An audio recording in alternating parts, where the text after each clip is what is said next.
Hello, my name's Eddie Arthur, and for the last 35 years I've worked with Wycliffe Bible translators in a variety of roles. I've been a translator in a village in Africa, and since then I've been involved in leadership and training in Africa, Europe, and for a while in the last few years I was the CEO of Wycliffe in the UK.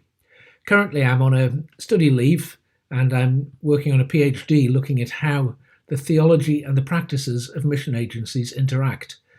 And that's what I'd like to talk about, mission agencies in the UK. Um, it's important to realise that I've worked with the mission agency for the last 35 years and I'm very, very committed to that sector because some of what I say might seem critical. So bear in mind, it is coming from a point of view of someone whose life is invested in mission agencies.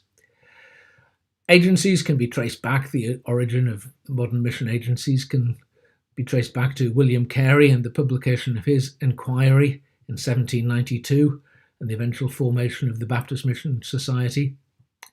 They changed a little when Hudson Taylor founded the China Inland Mission, which became OMF, and developed the idea of faith missions.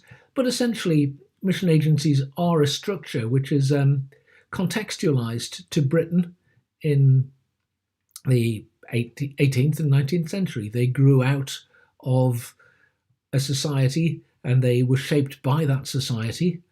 Carey's original idea was inspired by the trading organisations which were financing the voyages of discovery that were expanding the British Empire. So mission agencies have their roots in a particular culture in a particular time. Theologically, they are structures which can be questioned. Bishop Neale, the historian of mission, wrote the following: "Mission societies, as we know them today, are in no sense a necessary part of the existence of the Church. They are simply a temporary expedience for the performance of certain functions that could be performed in different ways." So Neale is saying that mission agencies are a pragmatic response to an issue, and that there would be other ways of doing what agencies do. Now, leaving that on one side, agencies exist today and we have to deal with them. We are in a situation, it's no use pontificating about what might be. We are where we are. Today, over 200 years from the birth of the first modern mission agencies, the world has changed. Most remarkably, to use Andrew Wall's terms, the centre of gravity of the Christian world has shifted. When Carey wrote his Enquiry, the majority of Christians lived in Europe and North America. Today, the majority of Christians live in Africa, Asia, and Latin America. And not only that, while the church has grown remarkably around the world, we've seen a recession of the church in the West. There are fewer Christians in the UK than there were proportionally when Carey first wrote his work. Now, this is important for mission agencies. Not only are there fewer Christians in the West, it's also demonstrable that the evangelical church today has less interest in overseas global mission than once was the case. Very often the term mission is now used in the UK context to refer to mission in the UK, local mission, rather than global mission. And cross-cultural evangelism has a lower profile generally than it used to have. So we have fewer Christians. There is less interest in global mission than there used to be. Conversely, it is demonstrable that there are now more mission agencies than ever before. There is an increasing number of agencies. So we're faced with the dilemma that there are fewer Christians but more agencies. You don't need a PhD in maths to realise that isn't sustainable. We're in a situation where mission agencies, as we know them, are facing significant stresses. Fewer Christians and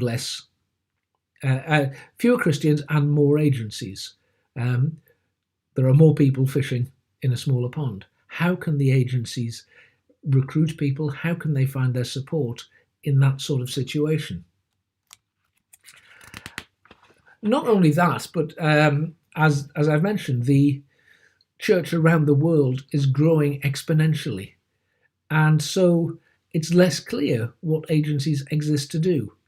They were founded originally to take the gospel from the West to the rest of the world, but the gospel's in the rest of the world.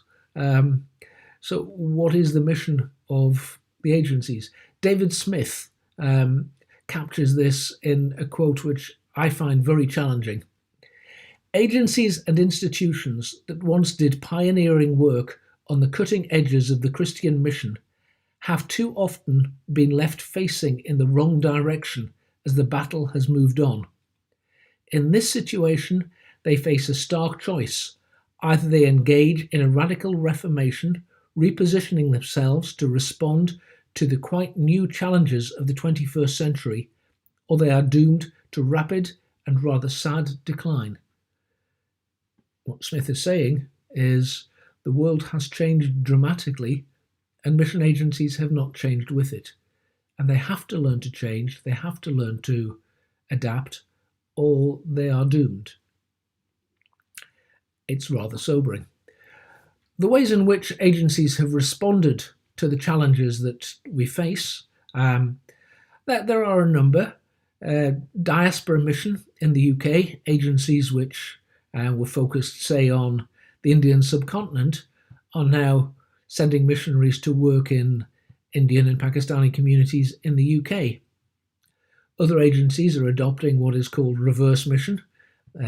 Latin Link, for example, are sponsoring Latin Americans coming to do mission in the UK. And other missions are looking more at being consultant groups, helping churches and others to think about how they do world mission themselves. However, I'm not convinced that these changes are radical enough to deal with the situation that we find ourselves in. The bottom line is, I believe that some agencies will not survive. The financial pressures, the lack of support means that some agencies will go by the board. Personally, I'm not worried by that. I'm not particularly tied into any structure. What I am concerned is that if agencies die, the good work that they do will be lost. And I think it is really important that agencies start to plan thoughtfully for decline so that they can ensure that the good stuff that they do can carry on. I think this means that some agencies need to think about merging. Some of the smaller agencies should merge with some of the larger ones to ensure that their work carries on. It's really difficult when you've been involved in an agency all your life. It becomes your family, and the idea of your family seeking to exist or being merged into another family is very, very difficult. But if we value the work that agencies do, we need to think in those sorts of terms. We also need to think, what are the appropriate structures for mission in this world? Mission agencies, as we know them, were developed in order to take the gospel from the West to the rest. Now, we say glibly, mission today is from everywhere to everywhere. Okay, if that's the case, what sort of structures do we need in the world church to support mission? I'm far from convinced that a 200-year-old British contextualized structure is the right one for the world church. It may be, but it may not be. The problem is the current mission movement, as it stands, has so much money and so much power invested in it that it is very difficult for the church in the rest of the world to think outside the box. But we really do need to think, what are the appropriate structures for mission in the world today?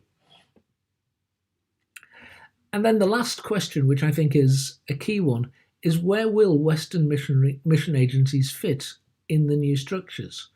Do they have the flexibility? Do they have the capacity to reason and to reflect alongside brothers and sisters from the rest of the world to reimagine the way that their agencies can function in a new global mission?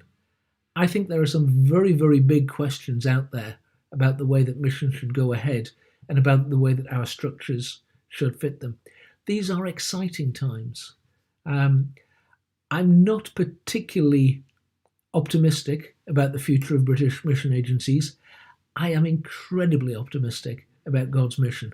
Seeing what God is doing around the world through brothers and sisters from every continent is remarkable. The question is, how do we support them? Thank you.